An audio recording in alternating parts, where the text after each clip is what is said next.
more on that press conference. You know, Rudy Giuliani, well, he goes on cable TV and sometimes all hell breaks loose, but today he was very, very effective, backed up by his team members there. This is Rudy Giuliani today at RNC headquarters in Washington, D.C.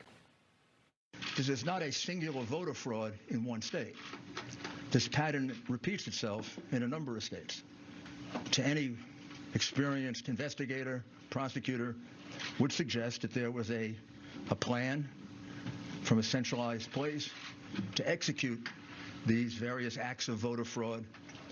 Each one of these cities are cities that are controlled by Democrats, certainly control the election board completely, and they control law enforcement, and unfortunately, they have some friendly judges that will issue ridiculously irrational opinions. Well, they were good. I don't know that they were that good because they made significant mistakes, like all crooks do, and we caught them. Why would you not allow people to carry out the function they've been allowed to do for 50 years, 60 years? Why wouldn't you allow inspections of those ballots? All great points, and he had a lot to say to the media. I know you keep reporting falsely that we have no evidence, that we have no specific acts of fraud. That's because the coverage of this has been almost as dishonest as the scheme itself. The American people are entitled to know this. You don't have a right to keep it from them.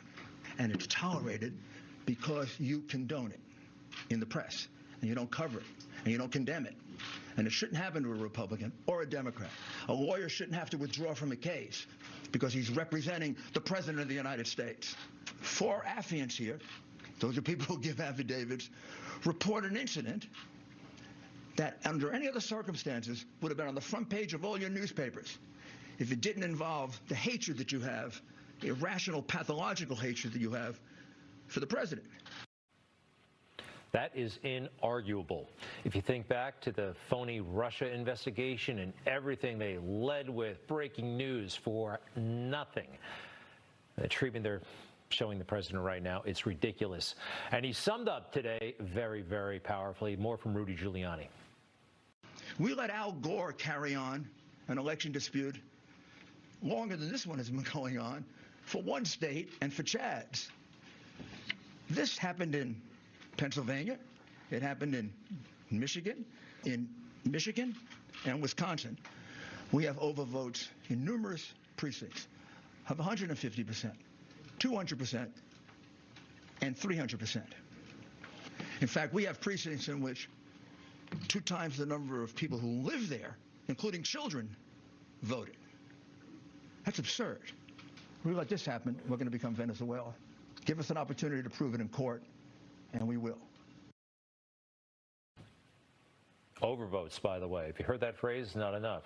When more people vote than are registered to vote in a particular county. He was extremely impressive. The mainstream media, despicable in their reaction. This was a serious press conference that went on for about 90 minutes. The media, wow, once again, they showed their true colors. They have neither the resources, the time, the inclination. They don't have anything. What they do have is attitude and sarcasm, and that's what they put on display today. I want to show you a tweet from Jonathan Karl. This is the the president of the White House Correspondents Association. You don't get more establishment journalists than this. This is what he said. Unfortunately, as Rudy begins to sweat, his hair coloring is streaking down the sides of his face. Some of the most interesting, shocking, troubling allegations, detailed. He's explaining what he can make public and what he can't. It would generate curiosity, shouldn't it, among a healthy press corps? Not this one.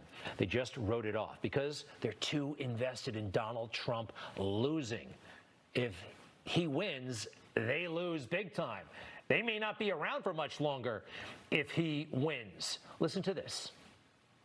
It has been a bad week for the Trump legal team that actually right now is holding a press conference that is so bananas we can't even bring it to you because it's just so full of BS. They're afraid to let the audience make that decision. Took it off, huh? Again, attitude. Oh, she got to say BS on TV. But this was possibly the most galling thing that I saw today. Fox News used to be an alternative. They consciously stepped away from what the mainstream media were doing.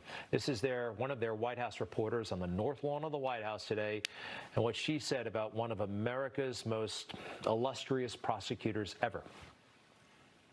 Well, that was certainly a colorful news conference from Rudy Giuliani, but it was light on facts. So much of what he said was simply not true. He opened by making this really bold and baseless claim that a lot of this alleged nationwide voter fraud that he's referring to all came from one centralized place.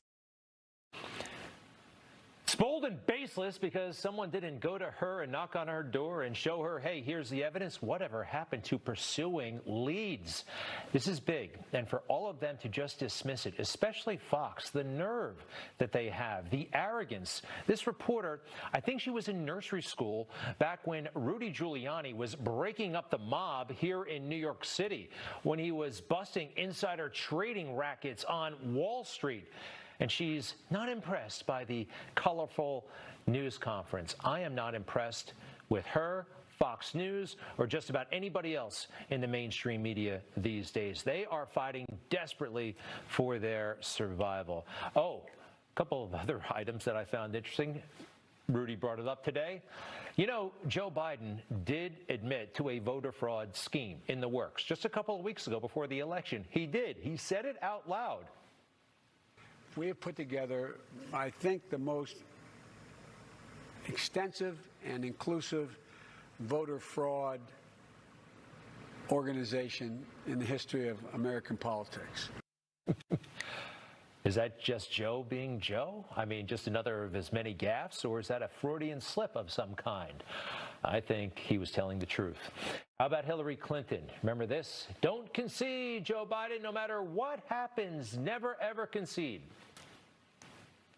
Joe Biden should not concede under any circumstances, because I think this is going to drag out, and eventually I do believe he will win. Eventually, I do believe he will win after we get all those ballots in there, the mail-in ballots, once they're counted. She just didn't think they'd be as successful in cheating as early as they were. Okay? That's what happened.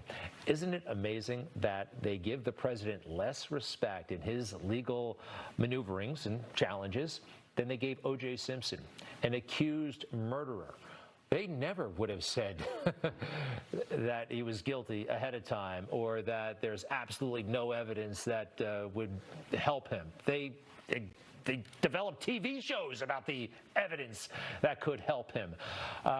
Amazing, right? What has happened in the past 25 years.